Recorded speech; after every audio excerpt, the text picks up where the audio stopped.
with these absolutely incredible panelists. I'm joining you from the traditional territory of the Mississaugas of the New Credit, or Treaty 13 territory, known on settler maps as Toronto, Ontario, Canada. As Sherry mentioned, really would love to hear where you're all coming from and recognizing the Indigenous land that you may occupy across the country. To get us started, I would love to pass it over to our incredible panelists to introduce a little bit about themselves and their work. So I'll pass it over first to Nohely. Hi, everyone. Well, thank you so much, Sydney, and thank you, Sherry, also for the, initial remarks. This is an amazing space. I'm really, really excited to be here. My name is Nohely Guzman. I am from Bolivia. I am currently in Los Angeles because I'm studying in grad school. So, but I am really happy, again, to be sharing some perspectives, some thoughts, some experiences too, that I've been gathering from the organization that I am part of. I'm part of an ecofeminist organization based in La Paz, Bolivia. The name of the organization is Jasy, Renyhê, which means full moon in Guarani, an indigenous language from the Amazonian region. And I think, yes, I'm ready to start talking about this such a relevant topic. Thank you again. Oh, and my pronouns are she, her, by the way. Thank you so much. I'll pass it over to Miriam. Merci beaucoup. Thank you very much. I am talking to you from Sao Paulo, Brazil. I will try to speak in French. I hope it will work. I work in an NGO that's called a feminist organization. I work especially in a region of Ibeira. It's a region where we have the Atlantic forest is still in existence thanks to the presence of traditional communities, indigenous peoples, the Quilombo, Afro-descendants, and the contribution of peasants. I'm very happy to be here with you, especially today, because today is a day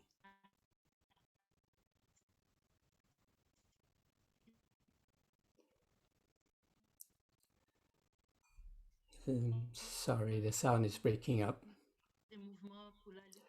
For the movements set for survival. We know that this conference frames sometimes different topics regarding international development. I am happy here to have a horizontal dialogue and that is based on solidarity and decolonization. Thank you. Thank you, Miriam.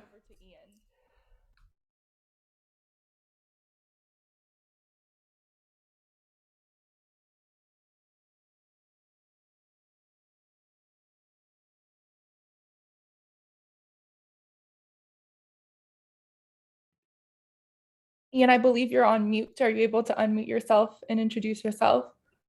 Oh, sorry about that. Hi, everyone. My name is Ian Mangenga, and I am from South Africa, currently joining the call from Cape Town. And I'm a social tech entrepreneur and social designer. I have been working in civil society for the past 7 years across the advocacy and policy space. I'm really excited to be having this conversation because I got introduced to the whole concept of decolonization right at the picket fences during the Fees Must Fall protest. So to be having this conversation with people from different parts of the world will be a great way to really connect the narrative of what happened then and what's going to happen in the future. Thank you. Amazing. Thank you so much. Freddie, would you like to introduce yourself? I believe you're on mute. Vous pouvez allumer votre micro. First of all, I would like to take this opportunity to thank very much ICN for organizing this incredible meeting that we can take to discuss such an important subject matter in our day-to-day, and it comes at a time when it's critical and well needed. I'm privileged to be with all of you, and I'm eager to learn from all the expertise that you bring on the table and the ideas and the dialogue that you bring. Je suis très heureux d'être ici aujourd'hui. Mon nom c'est I'm very happy to be here. My name is Fredrick Wangabo. Et les Français m'appellent Freddy. Alors, and you can say he. I work with ECAAIR, Eastern Central African Association for Indigenous Rights. I'm the executive director of the organization. I also represent civil society organizations at the UN. In addition, I'm the chair of the Atlantic Council for International Cooperation, which is one of the regional organizations or network of the ICN. So it's really, really a pleasure, and I'm excited to hear what everyone brings as an idea on the table and to enrich this dialogue. Thank you so much for inviting me to also ICN. I appreciate it. Thank you so much, Freddie, and I couldn't agree more. Merci beaucoup. I'm excited to hear from all of you about your perspectives on the topic. So why don't we dive right in? The international development sector is increasingly moving towards more decolonial and anti-racist practices. But from your experience, has this shift translated in programs and projects that you're working on in the South? I'll start with Ian. What is your perspective on that one?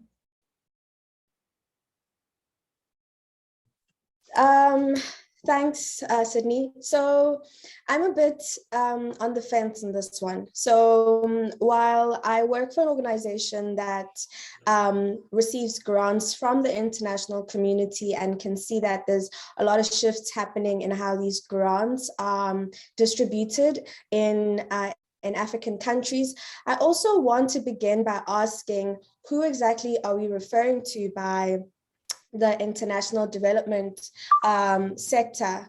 Do we mean the very same communities that are made up of former colonizers that are made predominantly of the West, you know?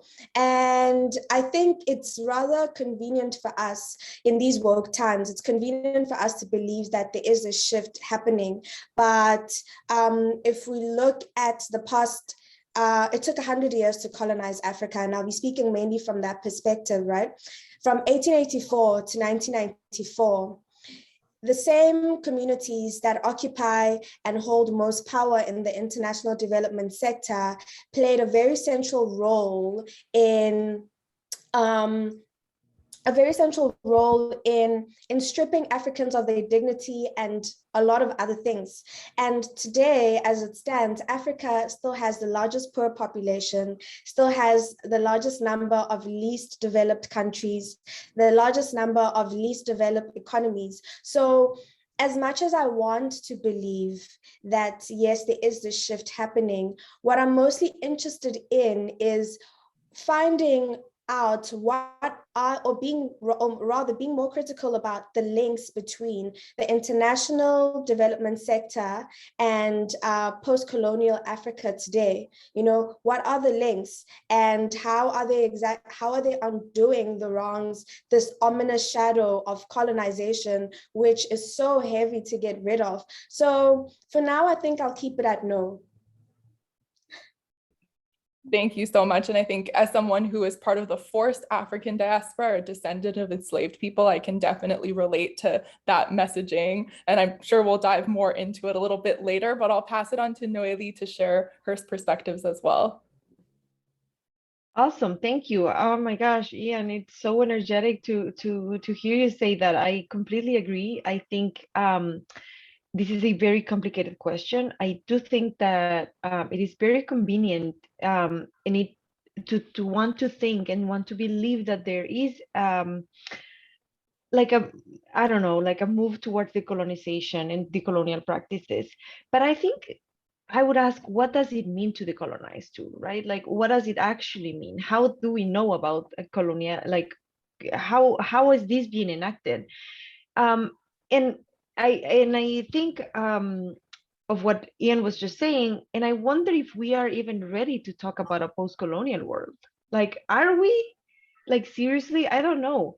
And although I think that there are some, well, and just to connect this idea, I think Ian brought up a really interesting point. I think I think it's very important to differentiate who are we referring to when we talk about like the international development sector, because I definitely think that there have been some initiatives, but again, I don't know. I don't know if that's enough. I don't know if the discourse is enough to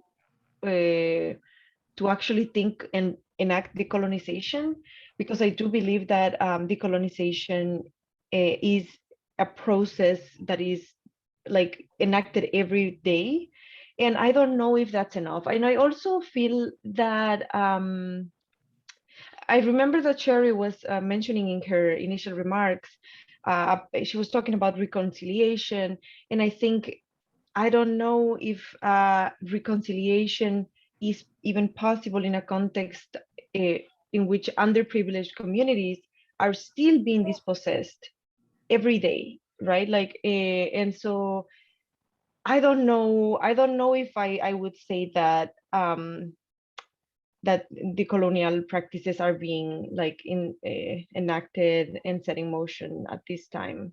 I guess what I would add is that certainly there have been some initiatives. I also fear that decolonization as a process and as a discourse is being co-opted by certain sectors, especially those that are in power currently, or well, that have always been in power. And that's a fear that I have, because sometimes when they take the words that have been proposed from grassroots organizations, it's almost as if we can't name certain things anymore. But I still think that's a concern that I have. But I would also say that not necessarily. I think we're not really seeing really a decolonial project, a decolonial project in the South, from my perspective. Thank you so much, Nohely. And I think there's some comments there that definitely agree with that concept. It also kind of suggests that there hasn't been resistance going on for a long time. Since colonization started, people who have been colonized have been resisting since day one. And it's not necessarily a process that just started a few weeks ago when people decided to wake up to these realities. So definitely agree with those comments there. Freddie, do you have anything to add to that discussion? Oh my God, I agree with all the previous speakers, Ian, Nohely. It is like they've stolen my words, but I won't accuse them for that. I will keep quiet. I agree with them. And for me, I will answer. I know, yes, there are some steps that are being moved towards the decolonization in the international sector, but I will say that no, there are no changes. Those efforts have to be worked on. I won't go back to what my previous colleagues have spoken about, but if I just go and give you some specific examples, I come from Congo and I'm working in the Central African countries and Eastern Central African countries in Africa. And I give you an example of one country, the Democratic Republic of Congo. When the Congo was called so free in 1960s, we got leaders that were imposed by the colonizers, that is Belgium who colonized us, plus America. We did an election, they killed Lumumba, who was our elected leader. And from that time to now, it has been a dynasty of those same families, from son to father and so on. We haven't had any changes. If now you move from, that is from the political perspective, we're still under the colonization of those leaders who are giving reports of the colonizing countries. So basically they are there to just keep the power for those people. They don't care if we die. They don't care if we live. That is political. Let's go on economic. You have a cell phone with you there. I'm sure you do. You have a laptop with you there. I'm sure you do. 70% of those minerals come from Congo, globally consumed. I'm not talking about gold. I'm not talking about diamond. I'm not talking about all other resources. I'm just talking about just that one as an example. The aerospace industry, 70% of what is fabricating the planes, the aerospace industry, originate from Congo.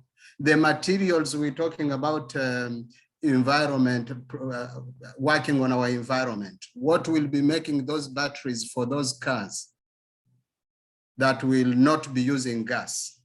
That is also materials from Congo. But I cannot understand how 12 million people can die from 1994 to date fighting for resources, while where there is war, Canadian companies, American companies, Chinese companies are still accessing those minerals where there is war, and they just bring their UN missions to protect them. And yet we talk of a win-win international cooperation. I'm taking you to the second to just show you. Look at COVID. Let's talk about vaccines. Is there fairness? Even for African countries who are able to buy, they are blocked. Canada have bought and they are just keeping a vaccine there, but an African country cannot buy. Do we say that Africans are inferior than the rest of the world, or South American are inferior than the rest of the world? Are we, is that the statement we are saying? Because if you have money, you cannot buy from there. If you don't have money, you cannot either buy. For instance, we got 1 million vaccines. What will that do to a country of 100 million people?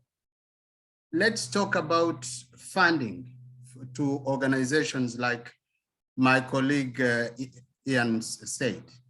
The funding on international cooperation is not balanced. We have to design projects based on the needs of the funder, not based on our needs. If you do it on your needs, you won't get that funding. You won't meet the criterion. So decolonization, yes, if we speak on specific countries, let's say maybe in Canada, maybe in America, if we speak about that regional population, possibly we can say, yes, there are steps being made. But for Africa, when we speak of decolonization, when we speak of progress, no, we're being insulted. Very powerful, Freddie. Thank you. Miriam, est-ce que vous avez des perspectives à ajouter à notre discussion? Merci beaucoup, c'est bien d'être la dernière. Thank you. It's so nice to be the last one. I just really want to continue on the different criteria that came up. You brought up 3 things that I saw. So to start with, I see that to have a political priority on the operational agendas, but we're still looking to uniformize the political agendas, because we're talking about climate change, and it's urgent, and it's something that's important to everyone. But I'm thinking about peasants and traditional communities and Indigenous people and people who live on the islands. They're already seeing the climate change much, much sooner than all these big institutions will be seeing this. So there hasn't been any room opened up to talk about this and to work on this. So maybe today there'll be some questions that people are already starting to react to and think about that can be supported by international cooperation. And there's this whole idea of strategic planning based on results. Even if there's an opening to look at the different kinds of results, to do quantificative or qualitative results, I just really looking at the cause and effect, it's really reductionist. It doesn't look into the complexities of traditional communities that our countries are still trying to think about.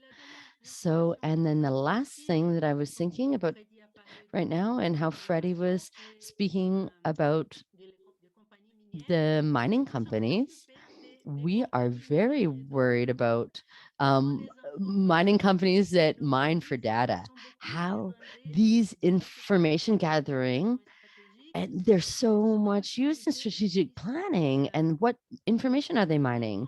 And they are used to profit as a new resource for multinational technological corporations. Thank you so much, Miriam. We can talk a little bit about the partnerships that we could do to try to make the situation better. So is there a way to make better partnerships? And I think I'll start with, and how do we form ethical partnerships with historically marginalized communities in decolonizing public engagement without replicating these harmful practices with that which these groups that we form these practices with? So Freddie, do you have something to say? So yeah, I do have some comments. This time I will try to be brief. So yes, it's very important. It's very important to acknowledge that there have been some steps, as I said. For instance, this dialogue is an important way to start, or is an important way to continue moving forward. The creation of ICN has been an important tool to engage organizations in dialoguing. So these dialogues, where they will lead us, and maybe some of the solutions is to allow, to use these dialogues to engage governments that are involved in supporting decolonization and organizations working in the global south. And these dialogues will be on specific issues. They will be on environment, they will be on political, they will be on funding, and they will be on peace and democracy. There is no better advisor than someone working in the region who understands their problems, not an ambassador of Canada in South Africa. Ian will do it better because she understands what the suffering they're having is. The ambassador will give the opinion of the president and of the political parties. It may not necessarily be the reaction of a woman who was raped or who was violated and who can bring a solution on the table. So 1, engage, and 2, engage, 3, engage the local communities and those organizations representing them. In the funding that we are providing to those regions, to those countries, we have to allow it to be the needs in the community, expressed by the community. There is no way the Minister of International Cooperation in US or State Department will be able to know the needs of my village than my village themselves. That is where consultations come in, and nobody can be an expert in my problems. I can be an expert in my problems, and I need the whole community to come together so that we can express our needs. So we have to engage, we have to collaborate, And the West should stop thinking that they know the solutions to all the problems in the global South. They should stop here, listen, and let's have talk together. It's a win-win benefit. There are people who think that when we give money, for instance, to a country in Africa, is really giving. I've given you an example of the resources going outside from the Congo. The national budget of Congo is 5 billion, but the minerals every year, but the minerals going out is the hundreds of billions. So what is someone in that country is gaining? So when you give them 300 million or 500, you give it to that corrupt government, it doesn't reach the people, but yet you will take it from the investment that you've made there, then there, we're not actually helping them. We are impoverishing them even more. So collaboration, talking, having dialogues, and so on. And I've seen the Canadian government is really trying to make steps, and we have to commend them for that. But more governments, we need to talk to more, we need to bring everybody together so that we can act as a society. And an example of COVID vaccines was an important example, because that can tell you how we are not collaborating. If we can have one region that cannot have vaccine, but the other regions have more than enough. Yet you know that if I come there with COVID and I come here, I'll affect, and we are not addressing anything.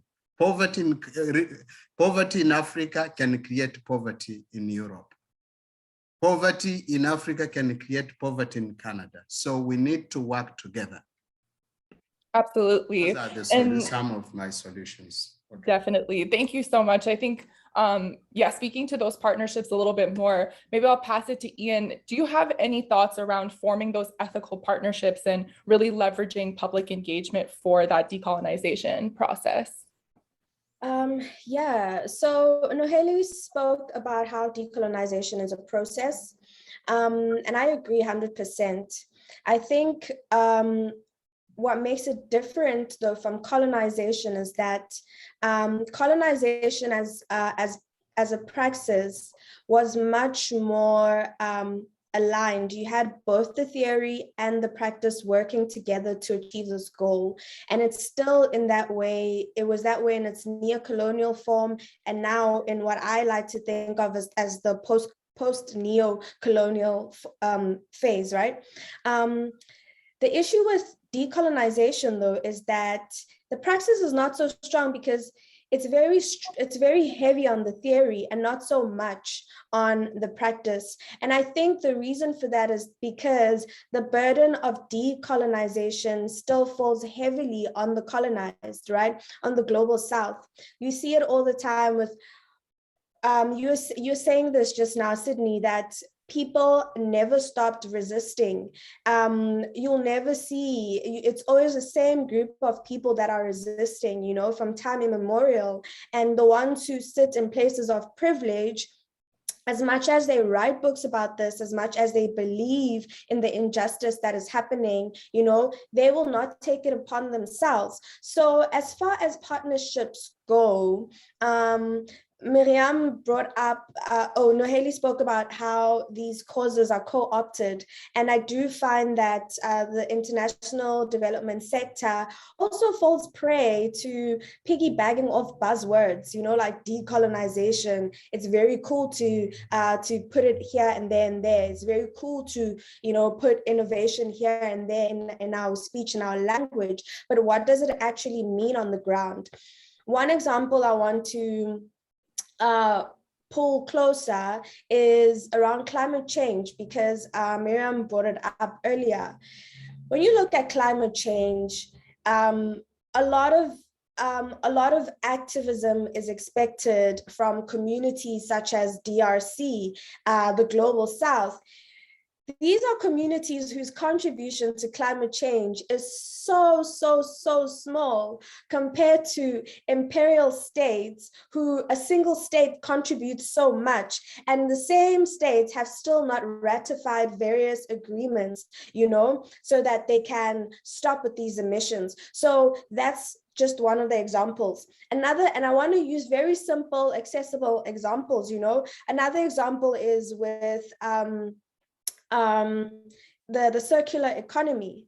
Circular economy is not a new concept. Where I'm from, nothing gets thrown. When you buy coconuts, the whole coconut is used, from the shell to the water to the white stuff itself. And these are systems and philosophies that stretch far back into our history, but because of this 100-year and over 100-year process of colonizing, we find that this international system that was created by these by the same individuals that occupy the seats on the international development sector is still very much active, just under a new guise. You know, colonization is so multi-idiomatic, and I think if we're not honest about the different ways it has transmuted and it continues to transmute, then we're kind of working backwards. And I appreciate that the ICN is constantly involved in bringing together different voices who come from different backgrounds to really share their perspectives on what's happening in Canada. Canada is so far from South Africa, you know, and I might not have enough knowledge on the Indigenous rights movement, but I can definitely see through these conversations that I'm participating in through the ICN that the narrative is the same here. So as far as partnerships go, this one book I'm reading by Adeyeke Adebajo, it's called The Curse of Berlin, Africa After the Cold War. Help me think about conflict in Africa in a new light. He writes in the book that in Africa, while conflict between white and black is around resources, conflict between blacks and blacks is over identity. And this is true when you look at conflict like tribalism between Hutus and the Tutsis in Rwanda and Burundi, Ndebeles and the Shona in Zimbabwe, you know? So I think what Africans want more than anything, besides rightful ownership and of their land and like self-determination, is dignity. And our dignity, and I feel like, you know, as much as the world has changed and we've also changed so much, if there's one thing that colonization hasn't been able to take away from us, is our link to our ancestral knowledge, you know, which is embedded so deep in us. And I feel like if we want to start thinking about partnerships that are more authentic, that drive a more genuine approach that can lead us to that decolonial shift, I feel like maybe let's pass the mic to the marginalized communities. Let them lead the way. As Freddie was saying, when you apply for funds, you need to shape shift yourself to fit what the funder wants. How about the funder shape shifts themselves to fit what is happening on our ground, on our soil, you know?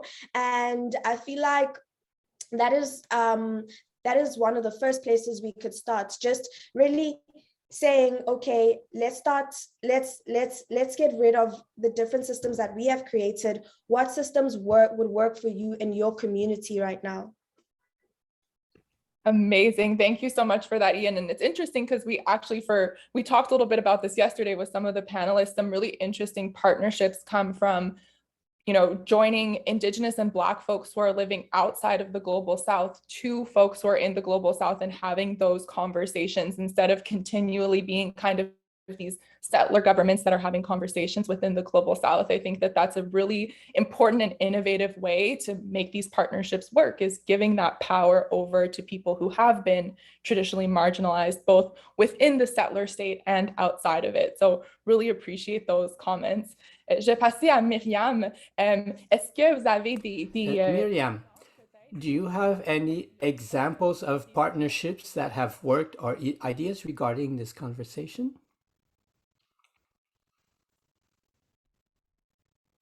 Oui, Miriam, je pense que... Oui, je peux parler. Non, je voulais juste partager. I wanted to share an experience that we have here with a foundation that help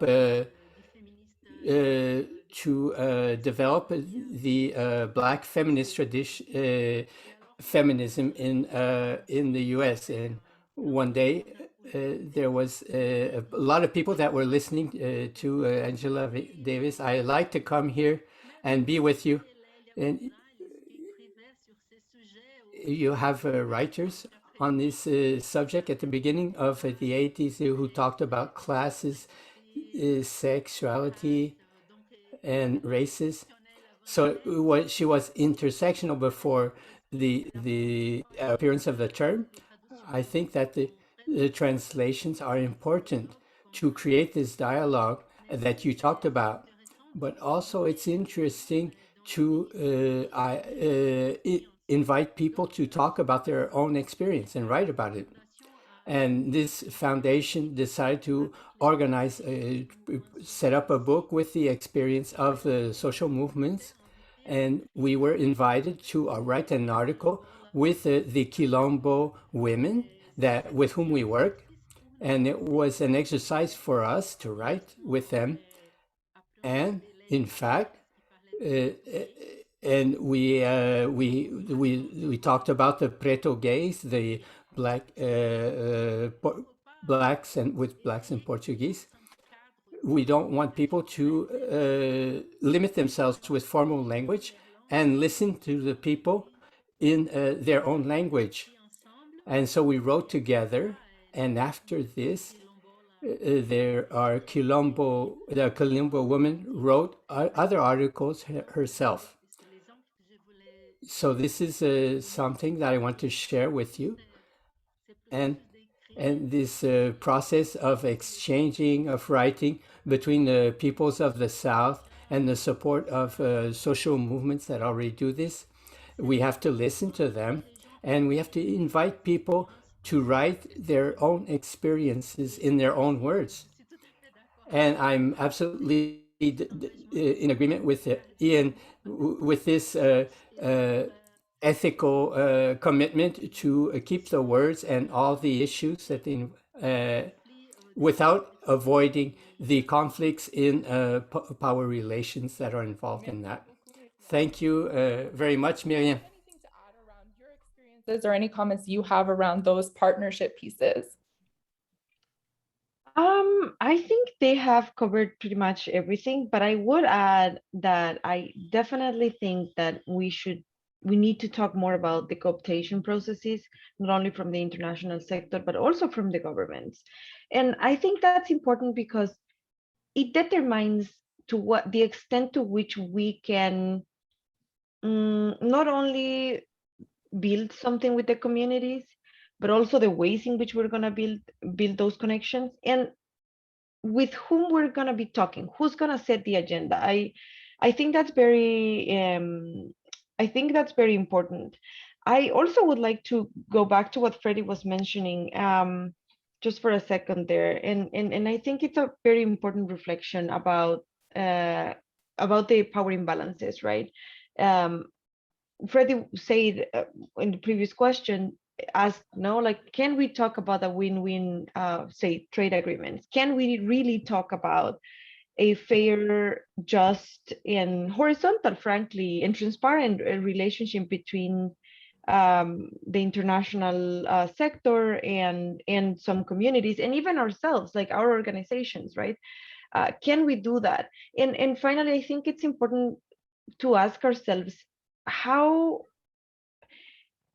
and if we can decolonize without disrupting the system of dispossession that is like shaping everything all the time, the international sector agenda, the way in which we think and implement our projects. I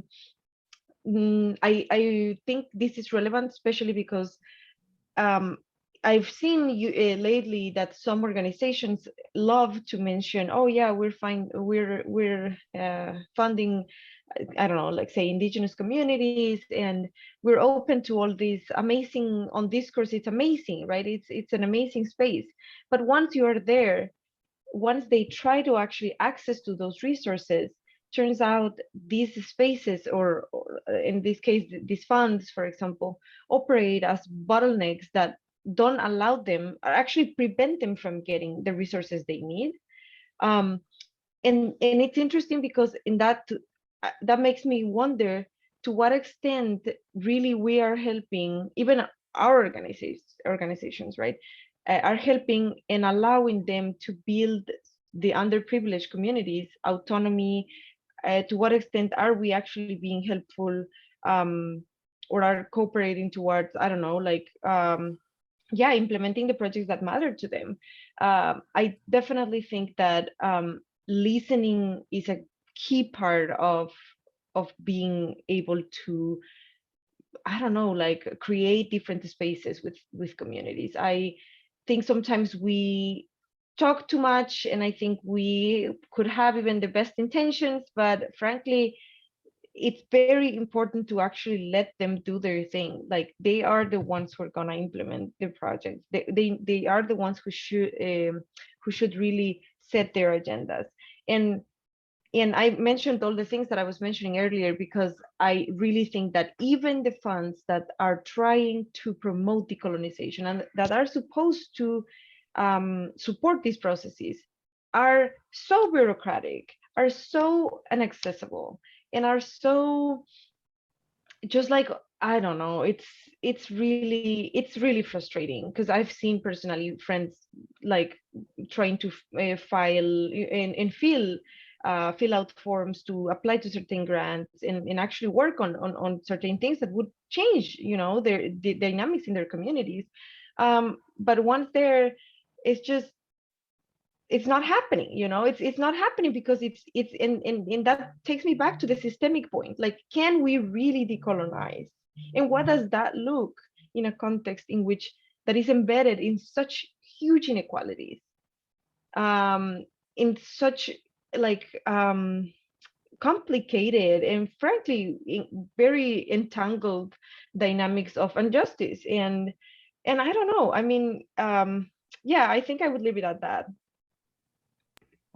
Thank you so much. I think kind of two things that really resonated from what everyone said is, first of all, you know, that definition of decolonization. I think a lot of people understand it as just like bringing people who have been oppressed by colonization to the table, but that's not decolonizing. That's just bringing people into a system of colonization. And I think the second thing that really resonated from all the comments of the panelists is that colonization was a project that was not meant to end, right? I don't think that that was the intention of colonization, to eventually decolonize. So the path forward becomes really challenging there because this was built to survive and not to be undone. And it's been done in so many different contexts that there's not going to be just one way that will decolonize. We're so diverse in the countries that have been affected by colonization, pretty much everyone, and those changes will come differently from different people. And I think on that note, it would be really interesting to hear from the group, where do you see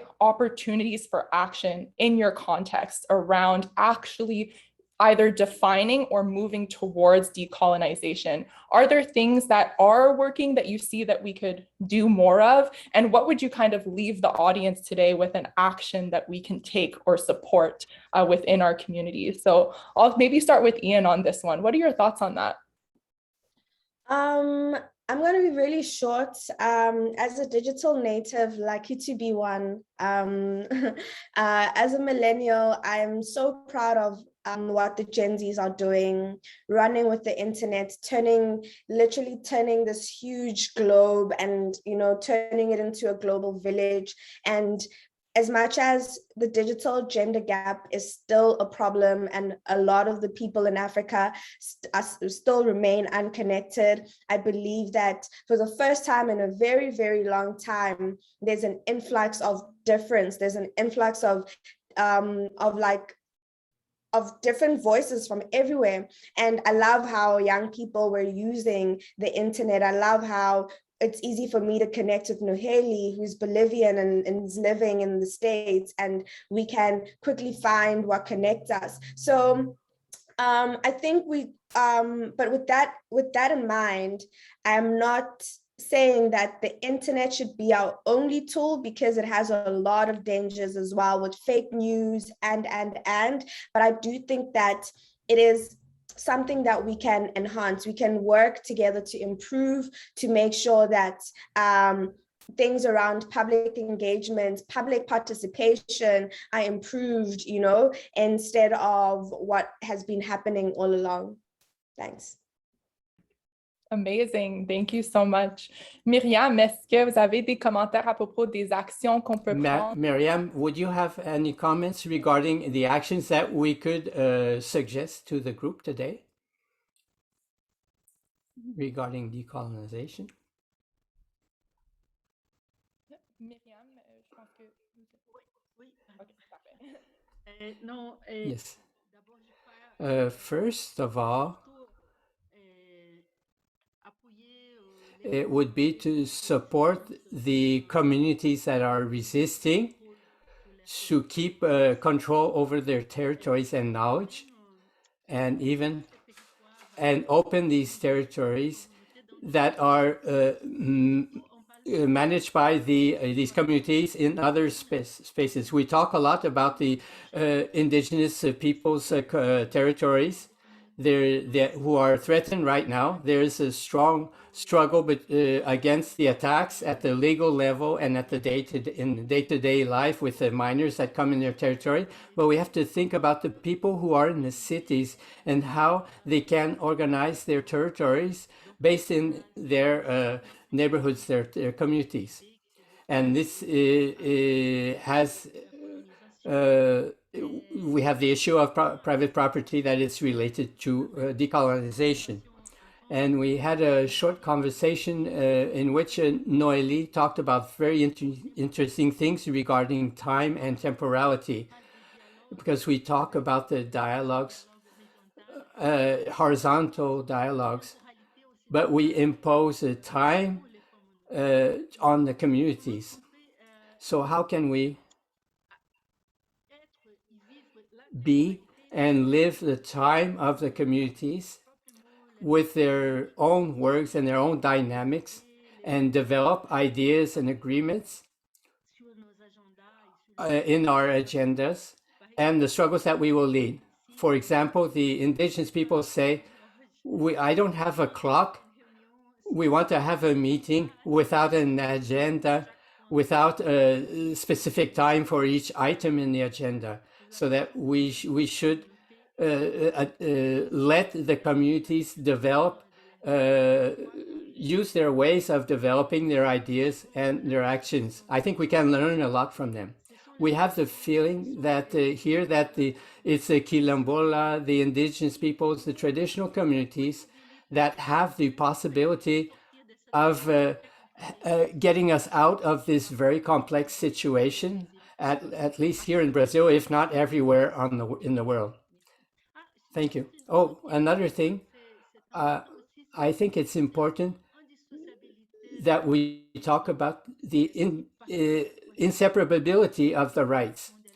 I represent the World Women's March in the mechanism of civil society at the FAO, and I'm impacted by the fact that the Canadian government is proactive regarding women's rights, and should be proactive it's also proactive with the industrial agriculture and the green revolution. This is a complete contradiction, and we should work to avoid, I don't know how to say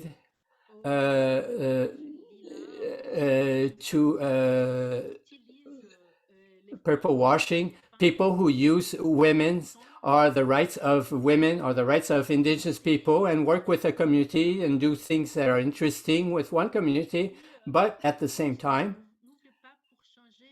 don't change the reality of all of the communities, because that would involve a change in the system. Thank you, Miriam. That is understanding that this is a holistic process. We can't be making progress in one side and then kind of being a detriment to that progress on the other. So that's a really amazing point to bring up. Nohely, do you have anything to add, any actions you want to leave the group with? I don't know. I definitely think that we should really try to envision a different dynamic with certain communities and with our donors, in like, because sometimes we are the intermediaries, right? Between the donors and in the community. So I think listening, letting the communities talk is really crucial here. I think everyone has covered a little bit of the rest of the things. Yeah, I think I'd leave it at that. Amazing, thank you. And Freddie, do you have anything you'd like to say around some actions that you'd like to leave the group with? I would like to say that, like I said before, there are some countries that has made progress, and I think it's important to use the international systems that are around to see how we can change the situation. And it's very important that dialogues have started happening. Before, a Black person could be killed by police in the United States or anywhere, or be arrested illegally for no reason. And that is system of colonialism, because someone thinks a Black person is an inferior to them because they are Black. There is also somewhere we have to start those dialogues from. And that's where the countries will come to help us. I can give you an example. We have the United Nations. The United Nations is the instrument of peace to regulate and to bring us to the same level of democracy, of development, and the enjoyment of our rights. If I say that in the world we have over 200 countries or 300 countries, but we have members of the UN Security Council. There are only 5 countries. When we have maybe 200 countries members of the UN and 5 delegate themselves to be the UN Security Council, deciding with veto powers, is that democracy or is that dictatorship? Africa has no veto power, and yet it's a continent. And we're talking here about peace. And I think that in the global south is where we don't have peace. Africa is the most poorest, and the mission of the UN is to alleviate poverty. How on earth can we think that the world will change? And yet we are running on bad principles. If we have the same solutions over time, over and over, will we have different results? If Russia has a conflict with an African country, they will block all the votes on whatever can help them or can bring peace or democracy. China can do the same. America can do the same. The entire African continent cannot do it. Even if you put all the southern countries of the Americas together. So we have, the house has no foundation. A strong foundation is needed so that we can build a stronger world. And for me, I think those are some of the solutions, and that is where the whole world need to focus on. If Canada want to defend women's rights, they have to also allow those countries, women in those countries where women are being sidelined, to be represented where decisions are made. If America wants to help a democracy, which is an impediment to development, they have to allow those communities, those countries who are not represented, to speak for themselves. It's no longer good to just make beautiful speeches and less actions. In Canada, this is what Indigenous people have been asking for. We need to be on the table. We need to be represented. Something you do without me, it's against me. So that those international instruments will be a transformative way that the public engagement can go on. But at our level, as ICN, in public engagement, we can continue doing this. And you see that COVID has been something bad, but it has also allowed us to learn and to be more useful to internet and to instruments that can help us dialogue. And Zoom is the best way. Without bringing Ian from South Africa or Miriam from you are in Brazil, Miriam. Without bringing them here, voila, we are getting their ideas. We are benefiting from them. We are learning about what is happening in their world and region. I think this is so important, and this is, je pense que l'engagement dans le dialogue. I think that engaging in dialogue, as you've done in this wonderful way, we're all learning to learn from each other and learning new things, and we want to continue to contribute to this dialogue.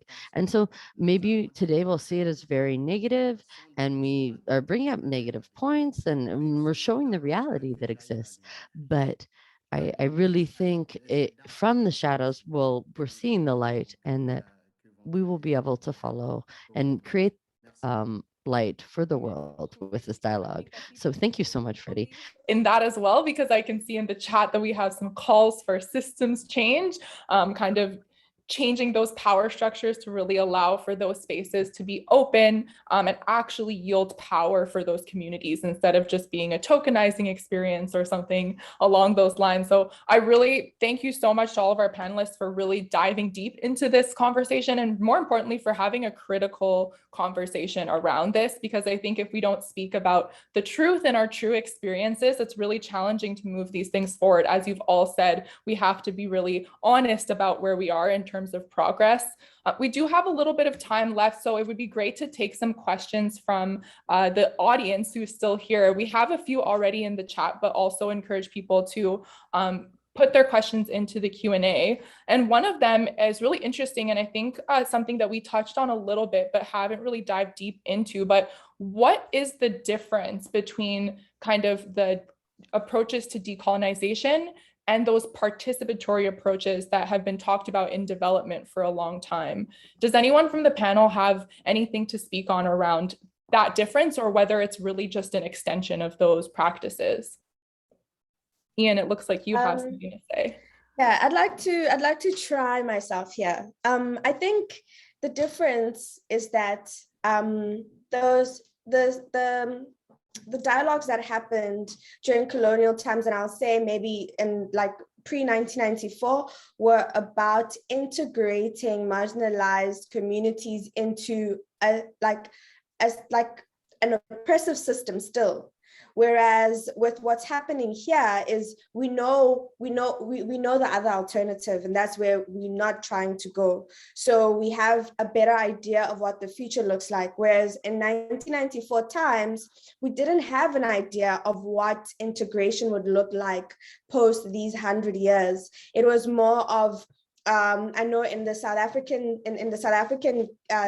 case with the CODESA meetings, it was about us having a seat at the table. Whereas now it's saying, actually, this table does not make sense at all. We don't even like what's being served on this table. And where did you get the resources to build this table? So maybe let's do away with this table and maybe let's just sit around a tree.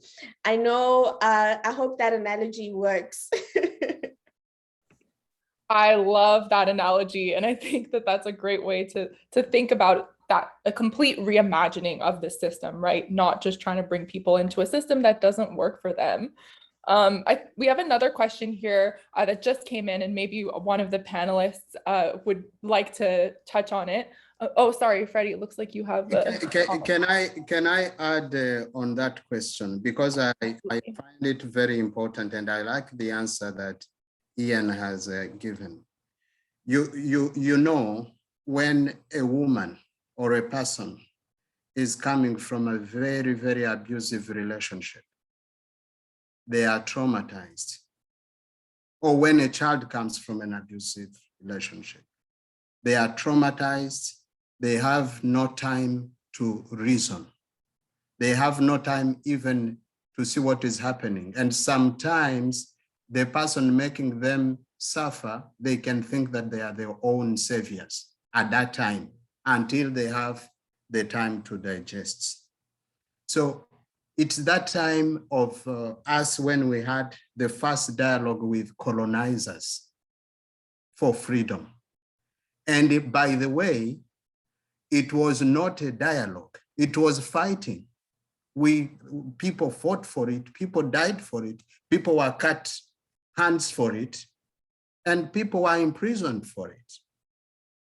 There are families that are no longer there. So that time, I cannot call it a dialogue. It was an agitation. And through that agitation, the colonizers did not free the people. They created structures to hold them captives as long as it can go.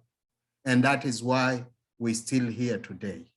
Now, in today's world, now we can, when we are talking about dialogue, at least we feel we can be in a free space. Sometimes you can be allowed to talk, even if economically our communities and politically are still marginalized. But we have that space we can talk.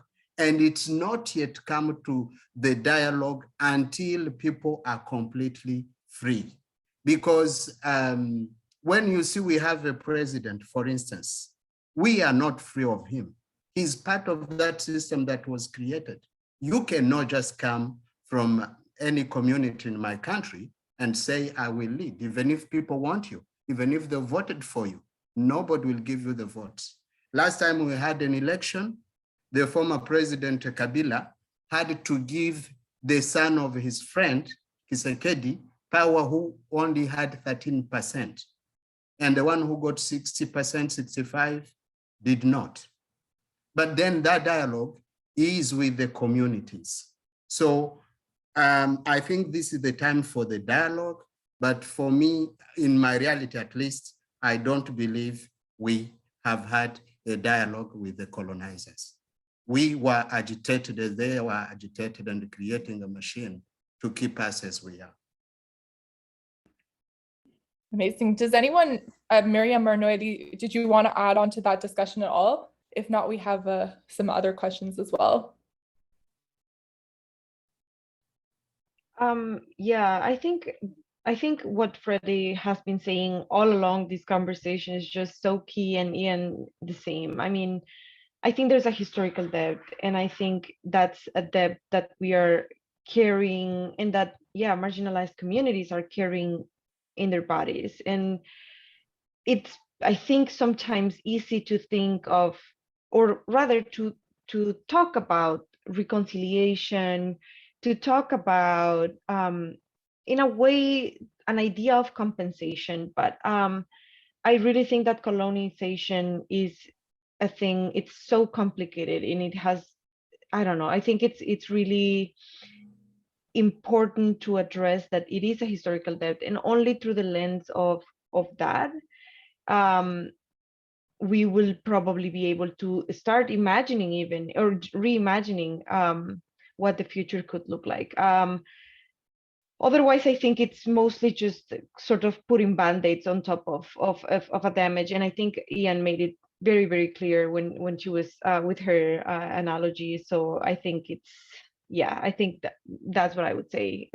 Focusing on the historical, that is pretty critical, in my opinion, to actually reimagine this whole process. Amazing. Miriam, vous avez quelque chose à ajouter? Miriam, do you have something to add? I just want to add something small. Yes, you can, for sure.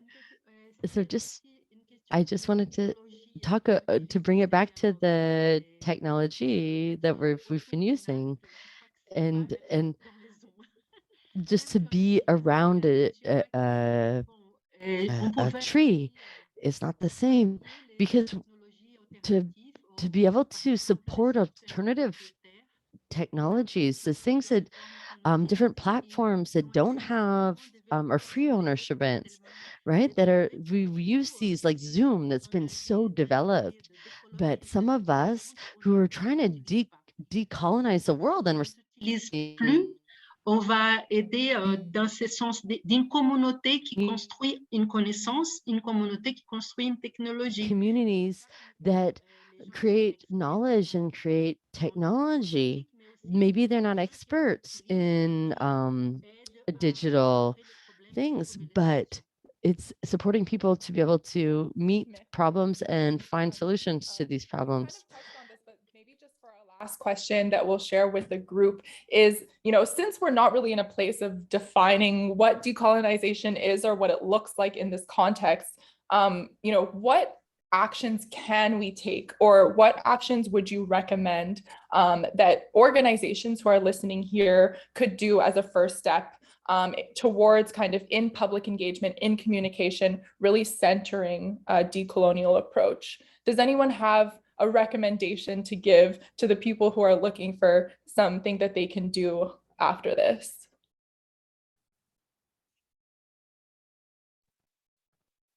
I would just say a dialogue, an honest dialogue is very important. I think sometimes we, again, like in this, most part of the time, at least I'm speaking from my experience, we operate as intermediaries again. And I think really opening this space in creating the conditions, but like honest conditions to listen and to allow the communities to actually define their agendas, even when some of those are contradictory, right? Like it is not a process that is completely like 100% free of contradictions, of ambiguities, of even problematic stuff too, right? Like, but it's part of a process. And I think really opening the space to work on, or like to allow them, certain communities to actually configure their agendas on one hand, and then it's a negotiation process, but I think that can only be done when one is willing to position ourselves in a position of horizontality. Like only then I feel in sort of giving up our power, so we will be able to start thinking of what do we want, like of decolonizing, really. Otherwise it will still be operating in the same power structure. I don't think, I think those would be my first steps toward thinking decolonization. Amazing. Ian, it looks like you have something to add there. Yeah, I would actually, adding on to what Nohely is saying, I would stretch it a bit further and saying, being more cognizant of the nature of the dialogue, right? Because to give you an example, in South Africa, when you go to rural areas, there's something called imbizo. And imbizo is a dialogue. We could simply be having imbizo now, where different members of the community come together to discuss issues affecting the community. But what's different about imbizo is that firstly, it's called imbizo, and how it's and how the process unfolds is particular to the community's style of engaging and interacting with one another. There's food involved, there's, all those cultural nuances that go unnoticed in these type of platforms. So I would say adopting a slightly less colonial anthropological approach where, and I say anthropological, where we first study these communities, who they are, what they like, what they dislike, how do they talk to one another? Because if you're gonna go to my grandmother's village and you're gonna hire out a nice hall and nice chairs, that is really nice, but it's not gonna hit home. We need to speak in their language and speak to them where they actually are. Incredible. Totally agree. And I think food is something that's really big to that as well, is like, inviting people to these spaces. It shows a sense of reciprocity that's super important in so many cultures. And it looks like, Freddie, you have something you wanted to add too. I agree with Ian on that idea. We need to take few words so important. Decolonization. When we take it, we have to put collaboration and we have to indigenize it. It has to fit realities. So those are the first solutions. The second solutions, if there is any organization funding here on this online platform, they should also try to look for ways to support organizations in the global south with local solutions. Local solutions cannot be described here. Local solutions can only be described from there. And that does not mean that accountability is not there. It's not what I'm saying. But I'm saying looking for those solutions to enable people who can do the work in a local context. I don't want to mention any organization, but if you see, for instance, organizations, most of them being funded by Global Affairs, Canada, it's very hard to find a Global South organization being funded. But yet those international organizations still need the partnership of local organizations. If the project was 11 million, the organization on ground will be given 200,000 for 5 years. And they will be the ones to report to do ABCD. But the international organization will have more. So how can you bring solutions to me if you don't trust me that I'm able to work on my solutions? So we have to work with organizations on the global south.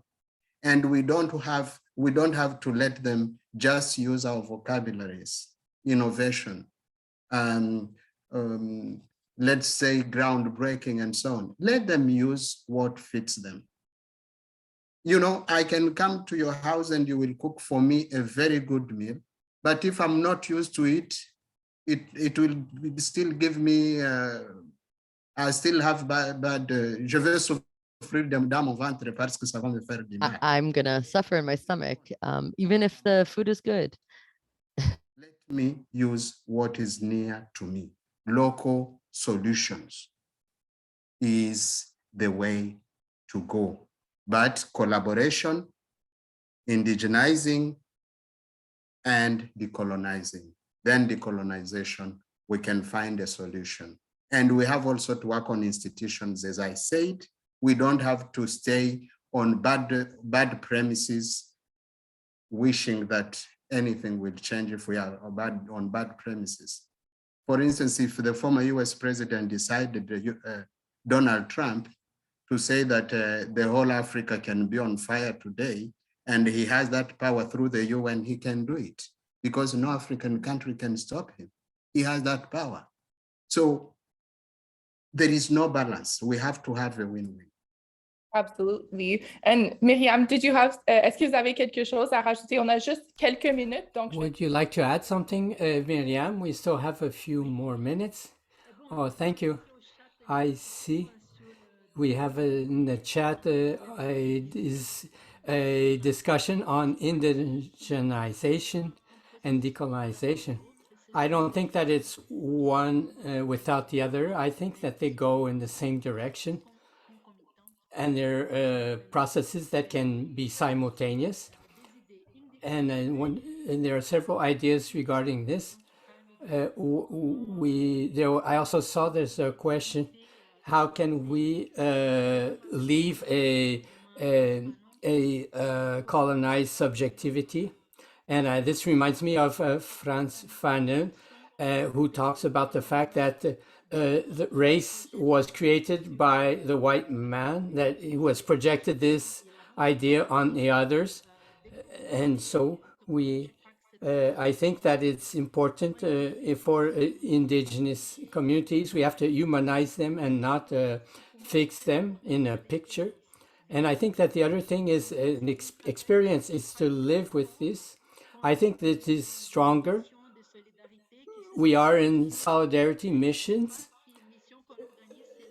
We shouldn't organize them according to the agenda of international cooperation, but rather in the moment that the local communities don't need this anymore, and where they can and support them when they face the police repression and the transnationals exploitation.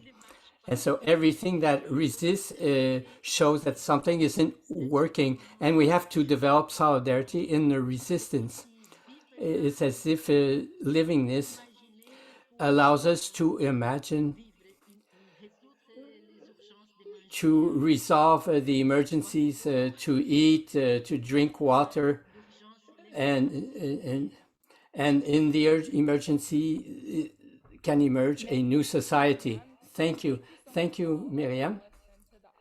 Just for arranging this discussion and having this really important dialogue. It's just been such a privilege for me to be part of this discussion with all of you, and also to the audience that's been super engaged in sharing their questions as well. Really appreciate all of the thoughtful remarks here. And I think we'll be able to share some of the things from this conversation afterwards. I think that it gives us a lot of food for thought for moving forward. And since we only have a few minutes left, I'm gonna pass it over to Sherry from the ICN just to follow up with our final remarks. But again, a huge thank you, and thank you so much for including me in this great discussion.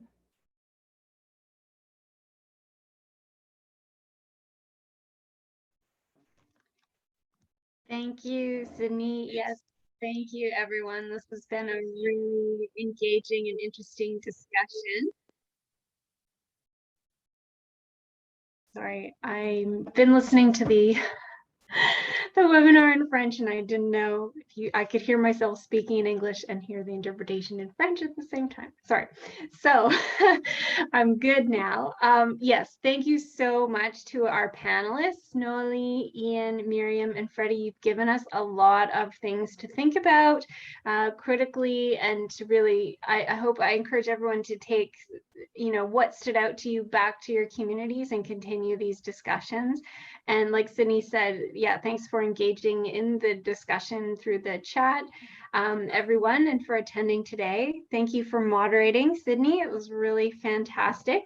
And I also just wanted to say thank you to the ICN staff, Judy, Annette, and Roshni, for organizing the webinar and doing all the background work in the lead up. So we'll have more webinars coming up. You can have a look at the ICN website. We've always got things coming up. And so thanks again to everyone for coming, and we'll just wrap it up there.